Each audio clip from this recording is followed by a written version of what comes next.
Assalamualaikum warahmatullahi wabarakatuh. Shalom Om Swastiastu, Namo Buddhaya. Perkenalkan, nama saya Joshua Nabitupulu dari Prodi Pendidikan Pancasila dan Kewarganegaraan dengan NIM A1A325061. Di sini saya akan memaparkan materi tentang yang pertama, artikel pertama, analisis sektor informal dan kerentanan kemiskinan. Artikel ini berfokus pada dinamika pasar tenaga kerja di Indonesia yang didominasi sektor informal dan bagaimana hal tersebut memicu risiko kemiskinan di masa depan atau forward looking. Konsep vulnerability to poverty atau kerentanan kemiskinan. Studi ini menekankan bahwa pengukuran kemiskinan tidak boleh hanya bersifat statis atau expose atau melihat kondisi ini. Kebijakan harus bergeser ke arah antisipatif dengan mengukur risiko rumah tangga untuk jatuh miskin di masa depan akibat guncangan ekonomi. Lalu, banyak masyarakat berada di posisi hampir miskin atau nipur yang sangat rentan. Karakteristik akut sektor informal di Indonesia sering menjadi katup penyelamat bagi pengangguran. Namun sektor ini ditandai oleh produktivitas rendah, skala usaha mikro, penggunaan teknologi minimal, serta dikelola oleh individu dengan tingkat pendidikan terbatas. Hal ini menciptakan dualisme ekonomi yang menjebak pekerja dalam upah rendah. Kerapuhan terhadap guncangan eksternal, krisis kesehatan dan ekonomi seperti pandemi COVID-19 mengekspos kerapuhan angkatan kerja informal. Pekerja muda menjadi kelompok yang paling rapuh karena kondisi kerja yang tidak aman, kontrak tidak mengikat, dan tiadanya jaringan pengaman, disparitas spasial, dan masalah jaminan sosial. Risiko kemiskinan ekstrim akibat dominasi sektor informal jauh lebih tinggi di wilayah pedesaan karena keterbatasan akses, modal, dan pasar dibandingkan perkotaan. Kondisi ini berparah oleh rendahnya cakupan BPJS bagi pekerja informal karena hambatan finansial dan administratif dalam skema mandiri sukarela. Solusi jangka panjang, kebijakan pengentasan kemiskinan tidak bisa lagi bertumpu pada bantuan sosial jangka pendek. Pemerintah harus berfokus pada penguatan jaminan sosial universal yang inklusif serta peningkatan produktivitas pekerja informal agar kesenjangan pendapatan dapat ditekan secara struktural. Lalu, artikel kedua, kemiskinan, kesenjangan sosial, dan krisis nurani kolektif. Artikel ini menyoroti potret kemiskinan ekstrim di Indonesia secara kasat mata serta mengkritik ketimpangan akses, hilangnya kepedulian sosial.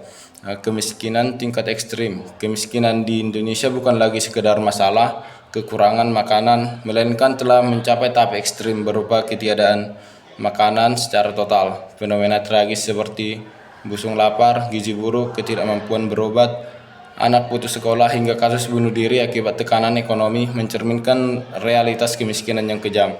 Kontras ketimpangan yang membahayakan. Terjadi potret yang sangat kontras di mana sebagian warga hidup dalam kelimpahan luar biasa, sementara sebagian lain serba kekurangan.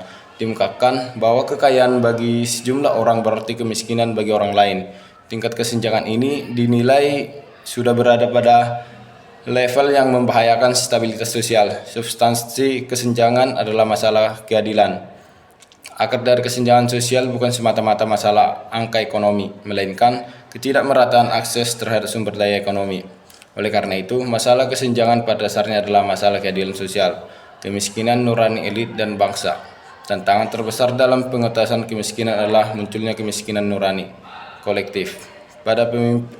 Para pemimpin kehilangan sensitivitas terhadap penderitaan rakyat, sementara anggaran yang dialokasikan untuk program kemiskinan justru dikorupsi secara masif dan tingkat pusat hingga daerah.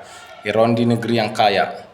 Terdapat anomali atau ironi yang sangat dramatis. Kemiskinan ekstrim dan kelaparan ini terjadi di Nusantara yang secara geografis digambarkan sebagai negara yang sangat kaya akan sumber daya alam atau Gemah Ripah Lojinawi.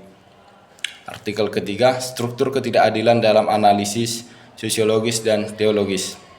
Artikel ini memberikan landasan teoritis yang kuat, menginteraksikan pendekatan sosiologis atau struktural dan teologis normatif moral untuk melihat akar kemiskinan sebagai masalah struktural multidimensional. Penelitian menegaskan bahwa kemiskinan dan ketimpangan di Indonesia bukan sekedar hasil dari faktor individual atau seperti malas atau kurang beruntung, Fenomena ini merupakan hasil dari struktur sosial yang tidak adil dan reproduksi kekuasaan yang timpang secara sistematik. Kritik sosiologis terhadap teori, konflik, dan kebijakan teknokratis. Melalui kacamata sosiologis, khususnya teori konflik, ketimpangan terjadi karena dominasi kelompok tertentu yang menguasai akses ekonomi dan politik, sehingga menciptakan kemiskinan struktural yang awet. Artikel ini mengkritik pendekatan pemerintah yang terlalu ekonomi teknokratis karena cenderung mengabaikan dimensi-dimensi sosial moral, serta menghasilkan regulasi tidak berpihak yang justru mengkriminalisasi masyarakat marginal. Perspektif teologis sebagai panggilan moral. Dari dimensi teologis atau menggunakan teologi sosial pembebasan, kemiskinan tidak boleh dipandang sebagai nasib spiritual yang pasrah. Perspektif ini memberikan landasan moral dan etis bahwa kemiskinan adalah panggilan tindakan bagi pemeluk agama untuk menghadirkan keadilan, solidaritas, kesadaran dan kolektif dan aksi transformatif demi membela kaum tertindas. Pentingnya analisis interdisipliner, kajian akademik mengenai kemiskinan selama ini dinilai terlalu terfragmentasi atau terpisah-pisah. Artikel ini menawarkan pembaruan ilmiah dengan menginteraksikan dimensi struktural sosiologi, menjelaskan mengapa ketimpangan terjadi dengan dimensi normatif teologi, atau memberikan arah etis bagaimana perubahan sosial harus diwujudkan. Rekomendasi kebijakan publik.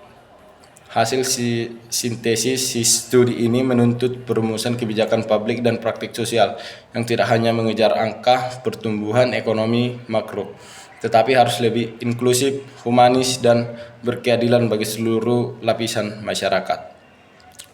Demikian penjelasan dari saya. Jika ada salah kata selama penjelasan, mohon maaf, saya akhiri. Wassalamualaikum warahmatullahi wabarakatuh.